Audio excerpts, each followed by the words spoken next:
প্রিয় শিক্ষার্থী ভাই এবং বোনেরা, আমি জিএম স্যার তোমাদের জন্য নিয়ে হাজির হয়েছি পশ্চিমবঙ্গ মধ্যশিক্ষা পর্ষদের একাদশ শ্রেণীর পত্রকাব্য নীলোধ্বজের প্রতি জনা।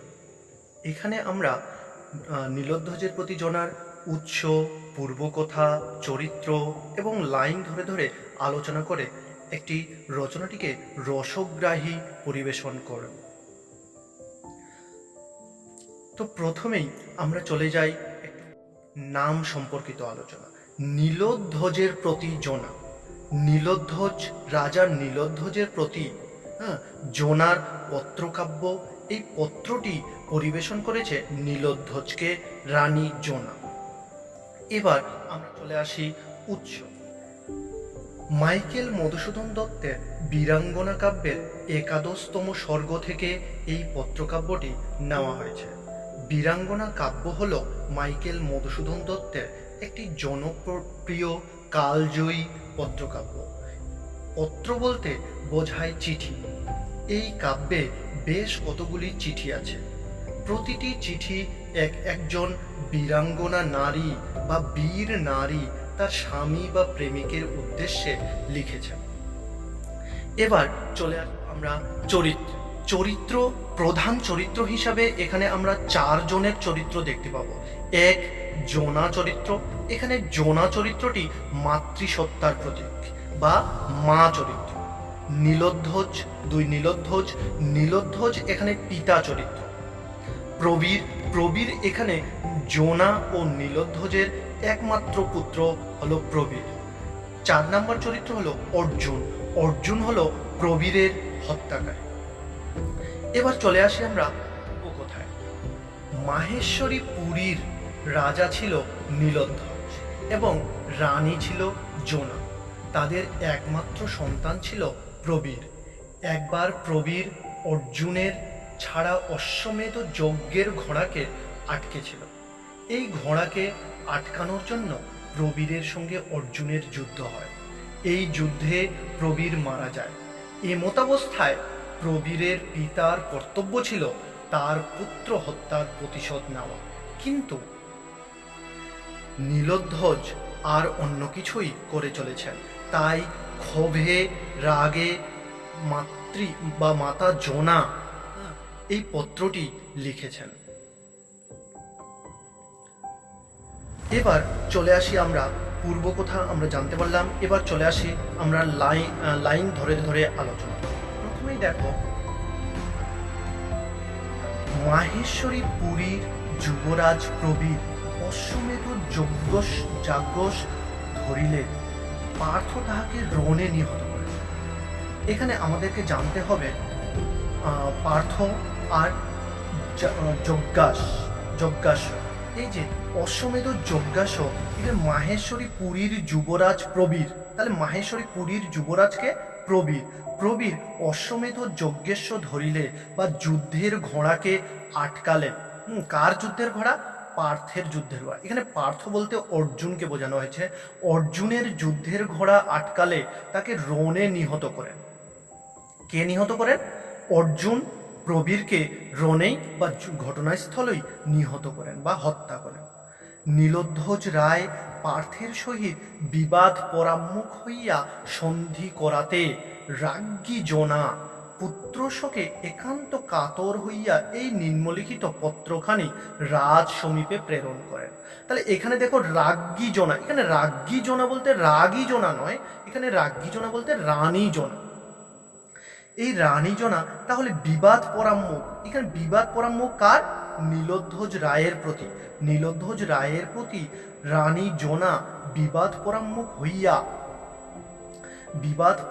হইয়া রানী জোনা পুত্র শোকে একান্ত কাতর হয়ে রাজ সমীপে এই পত্রখানি প্রেরণ করেছেন। কাকে? নীলোধ্বজ রায়কে। তারপরে দেখো কি বলছে, পাঠকবর্গ মহাভারতীয় অশ্বমেধ পর্ব পাঠ করলে ইহার সবিশেষ বৃত্তান্ত অবগত হইতে পারিবে। তাহলে মহাভারতের অশ্বমেধ পর্বটি যে আছে, এই পর্বটি তোমরা যদি পড়ো সকলেই, তাহলে এটার সম্পর্কে বৃত্তান্ত তোমরা জানতে পারবে। এবার চলে আসি আমরা কবিতায়। দেখো কবিতার শুরুতেই কি বলছে, রানী জোনা যে পত্র লিখছে এই পত্রের শুরুতেই বলেছে বাজিছে রাজ তোরণে রণবাদ্য আজি। তাহলে রাজ তোরণে বা রাজার প্রাসাদে, কোন রাজার প্রাসাদে? নীলধ্বজ রায় রাজার প্রাসাদে। এই রাজার প্রাসাদে রণবাদ্য আজি, তাহলে কি বাজছে? রণবাদ্য বা যুদ্ধের বাজনা বাজছে। রেশে অশ্ব গর্জে গজ উড়িছে আকাশের রাজকে। তাহলে রেশে অশ্ব ঘোড়ার ডাকে, গর্জে গজ হাতির গর্জনে, আর রাজার পতাকা বা রাজার পতাকা আকাশে উঠছে। মুহুর্মুহু হুঙ্কারিছে মাতি, রণ মধ্যে রাজ সৈন্য। আর মাঝে মাঝেই এই রাজার সৈন্যরা হুঙ্কার দিয়ে উঠছে। মুহুর্মুহু বলতে সময়ে সময় বা মুহূর্তের মধ্যে। কিন্তু কোন হেতু? এবার জোনা বলছে কিন্তু কোন হেতু? হেতু মানে কারণ, কিন্তু কোন কারণে এই সমস্ত কিছু হচ্ছে? এবার বলছে দেখো, সাজিছ কি নররাজ যুঝিতে সদলে। এবার বলছে সাজছ কি নররাজ, তুমি কি সাজছ যুদ্ধের জন্য? যুদ্ধ করতে তুমি কি সাজছ? প্রবীর পুত্রের মৃত্যু প্রতিবিধির ছিতে। আর এই প্রবীর পুত্রের, আমাদের একমাত্র পুত্র যে প্রবীর, এই প্রবীর পুত্রের যে মৃত্যু হয়েছে তার প্রতিশোধ নিতে তুমি কি সাজছ? নিবাইতে এ শোকাগ্নি ফাল্গুনির লয়ে। হ্যাঁ, এই ফাল্গুনির মতো করে এই শোকাগ্নি, এই শোকের যে আগুন, এই দুঃখের যে যন্ত্রণা, এই যন্ত্রণাটা নিভাতে তুমি কি প্রতিশোধ নেওয়ার জন্য যাচ্ছ বা সাজছ? তারপরে দেখো কি বলছে, এই তো সাজে তোমারে ক্ষত্রমণি তুমি মহাবাহ। হ্যাঁ, এটাই তোমাকে সাজে, তুমি ক্ষত্রিয় বংশের প্রধান, তুমি মহাবীর, তোমাকে এটাই সাজে। যাও বেগে গজরাজ যথা যমদণ্ড সম শুণ্ড আস্ফালি নিনাদে। বলছে যাও বেগে গজরাজ যথা, হ্যাঁ, তুমি হাতির রাজার মতো কি করো? ছুটে যাও।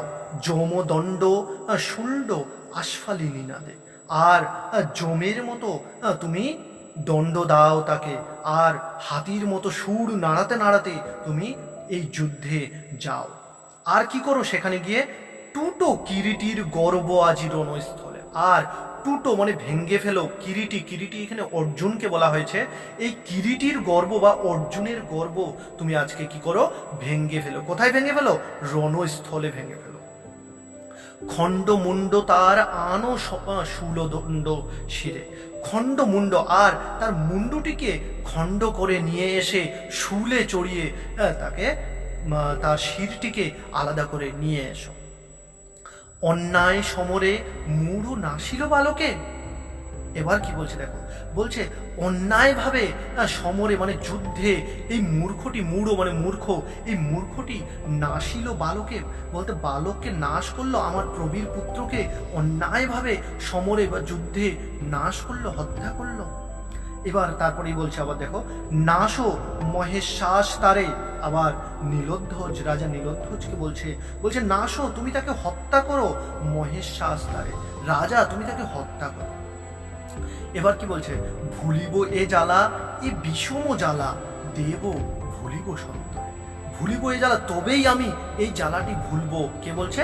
রানী জোনা বলছে তবেই আমি এই জ্বালাটিকে ভুলবো। এই বিষম যে জ্বালা, এই পুত্রের হারানোর যে বিষম জ্বালা বা অফুরন্ত যে শোক, এই দুঃখ আমি তবেই ভুলতে পারবো।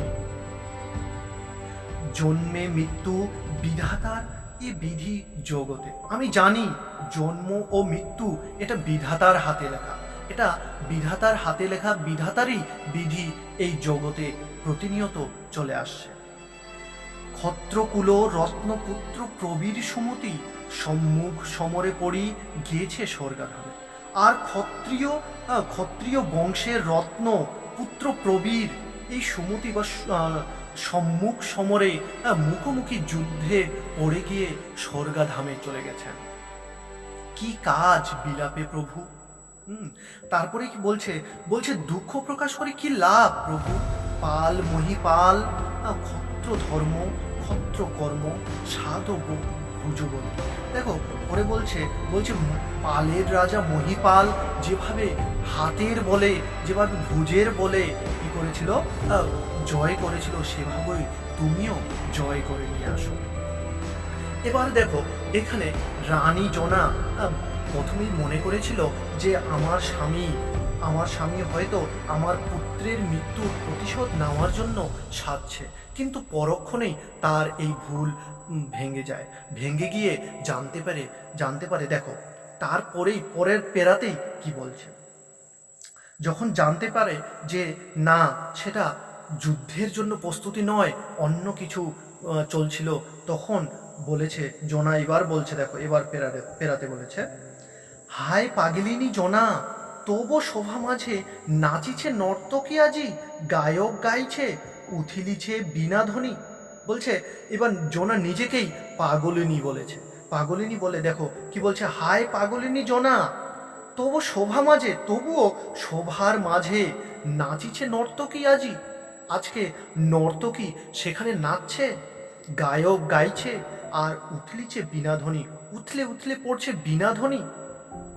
তবু সিংহাসনে বসিছে পুত্রহা রিপু মিত্রোত্তম এবে। দেখো খুব সুন্দর কথা বলেছে, তবু সিংহাসনে বসিছে পুত্রহা রিপু।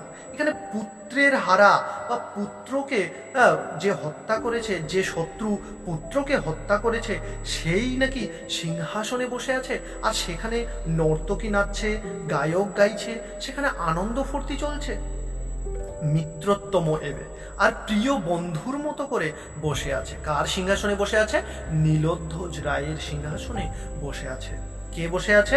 অর্জুন বসে আছে।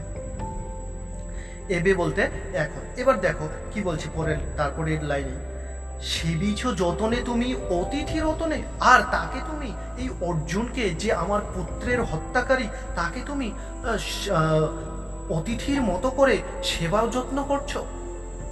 কি লজ্জা! দেখো বলছে কি লজ্জা, দুঃখের কথা হায় কবকারে। জোনা এখানে বলছে আমার মানে কি লজ্জা, এটা সকলেরই লজ্জা। এই দুঃখের কথা আমি কাকে বলবো যে আমার স্বামী এরকম। স্বামীর সবসময়, নারীরা চায় স্বামীর সবসময় সুনাম গাইতে বা গুণ গাইতে, কিন্তু এখানে কিভাবে জোনা তার নিজের স্বামীর বদনাম করবে, এই দুঃখের কথা শোনাবে। এবার পরের লাইনেই বলেছে দেখো, হতজ্ঞান আজি কি হে পুত্রের বিহনে। এবার দেখো বলছে হতজ্ঞান আজি কি হে পুত্রের বিহনে, তুমি কি জ্ঞানটাও হারালে নররাজ। এখানে এই নীলোধ্বজ রাজাকে বলছে তুমি কি পুত্রের বিহনে জ্ঞানটাও হারালে। পুত্রের বিহনে বলতে পুত্রের অভাবে তুমি কি নিজের জ্ঞানটুকুও হারিয়ে ফেলেছ। মাহেশ্বরী পুরীর নীলোধ্বজ রথী, তুমি মাহেশ্বরী পুরীর নীলোধ্বজ রাজা, তুমি কি জ্ঞানটাও হারিয়েছ। যে দারুণ বিধি রাজা আধারিলা আজি, যে দারুণ বিধি রাজা আধারিলা আজি, রাজ্য হরি পুত্র ধনে হরিলা কি তিনি, জ্ঞানতব না তা না হলে কহ মোরে, কেন এ পাষণ্ড পাণ্ডরথী পার্থতব পুরে অতিথি। খুব সুন্দর কথা বলেছে দেখো এখানে, বলেছে যে এ দারুণ বিধি রাজা আধারিলা আজি, রাজ্য হরি পুত্র ধনে, আর এই রাজ্যটা পুত্রের হরণে আধার হয়ে গেছে। হরিলা কি তিনি জ্ঞানতব, আর তুমি কি জ্ঞানটাও হরণ করে নিলে। তা না হলে কহ মোরে, আর যদি সেটা না হয় তাহলে তুমি আমাকে বলো, কহ মোরে কেন এ পাষাণ্ড পাণ্ডরথী পার্থতব পুরে অতিথি। তাহলে তুমি বলো এই পাষাণ্ড অর্জুন, এখানে পাষাণ্ড পাণ্ডরথী অর্জুনকে বলা হয়েছে, এই যে অর্জুন বা পার্থ, তবু কেন অতিথি হিসেবে তোমার এখানে এসে তুমি সেবা যত্ন করছো তার। কেমন তুমি হায় মিত্রভাবে পরশে করো। খুব সুন্দর কথা বলেছে দেখো, কেমন তুমি হায়, তুমি কেমন লোক যে মিত্রভাবে তাকে তুমি বন্ধু ভেবে তাকে তুমি স্পর্শ করছো। হ্যাঁ, যাহা প্রবীরের লোহে লোহিত, যেটা প্রবীরের রক্তে লোহিত হয়ে আছে, তার পুরো দেহ, যে আমাদের প্রবীর পুত্রকে, একমাত্র পুত্র প্রবীরকে যে হত্যা করেছে, তার আমাদের প্রবীর পুত্রের যে হত্যাকারী, তাকে তুমি কিভাবে স্পর্শ করছো? ক্ষত্রিয় ধর্ম এই কি নৃমণি? এটাই কি ক্ষত্রিয় ধর্ম? যে নিজের ছেলেকে হত্যা করার পরেও তাকে তুমি মিত্রভাবে তাকে তুমি সিংহাসনে বসিয়ে রাখবে, এটাই কি তোমার ক্ষত্রিয় ধর্ম? নৃমণি, নৃমণি বলতে রাজামশাইকে বলছে, এখানে বলছে এটাই কি তোমার ক্ষত্রিয় ধর্ম রাজামশাই? তারপর বলছে কোথা ধনু, কোথা তৃণ, দেখো খুব সুন্দর কথা, কোথায় তোমার ধনু, কোথায় তোমার তৃণ বা তীর, কোথায় তোমার চর্ম, কোথা চর্ম আসি, আজকে কোথায় তোমার এই ধনু, তীর, চর্ম বা ঢাল, আজকে এগুলো তোমার কোথায়? না ভেদি রিপুর বক্ষ, আর না তুমি এই রিপুর বলতে এই শত্রুর বক্ষ তুমি ভেদ না করে তীক্ষ্ণতম স্বরে আর তীক্ষ্ণ তীর দিয়ে তুমি তার বুকটিকে ভেদ না করে রণক্ষেত্রে মিষ্টালাপে তুষিছ তুমি, কর্ণ তার শোভা তোলে। খুব সুন্দর কথা, দেখো কি বলছে, বলছে রণক্ষেত্রে তুমি তাকে মিষ্টালাপে বলতে মিষ্টি মিষ্টি আলাপ করে তাকে তুমি তোষণ করছো, এটা কি হচ্ছে তোমার? কর্ণ তার শোভা তোলে, কি কহিব কহ। এবার দেখো পরক্ষণেই বলছে, ক্ষোভে বা আক্ষেপে পরক্ষণেই আবার বলে উঠেছে রানী জনা, বলছে কি কহিব কহ, কি বলবো বলো। দেশে যবে দেশ দেশান্তরে জনরব লবে, যখন দেশের লোক জানবে যে রাজা নিজের ছেলেরই হত্যার প্রতিশোধ নিতে পারেনি, তখন আমি কি বলবো, তাদেরকে কি জবাব দিব, সেটা তুমি আমাকে বলো। তো প্রিয় শিক্ষার্থী ভাইয়েরা, আমাদের এই চ্যাপ্টারটি তোমরা জানো অনেক বড় চ্যাপ্টার, অনেক বড় চ্যাপ্টার। তো এই অনেক বড় চ্যাপ্টারের জন্য একটি ক্লাসেই পুরোটা কমপ্লিট করা সম্ভব নয়, তাই এর পরের ক্লাসে আমি তোমরা নীলধ্বজের প্রতি জনা পার্ট 2 দিয়ে সার্চ করবে, তোমরা পেয়ে যাবে। আজকে এই পর্যন্তই। আমার ইউটিউব চ্যানেলটি প্লিজ সাবস্ক্রাইব এবং লাইক করে দিন।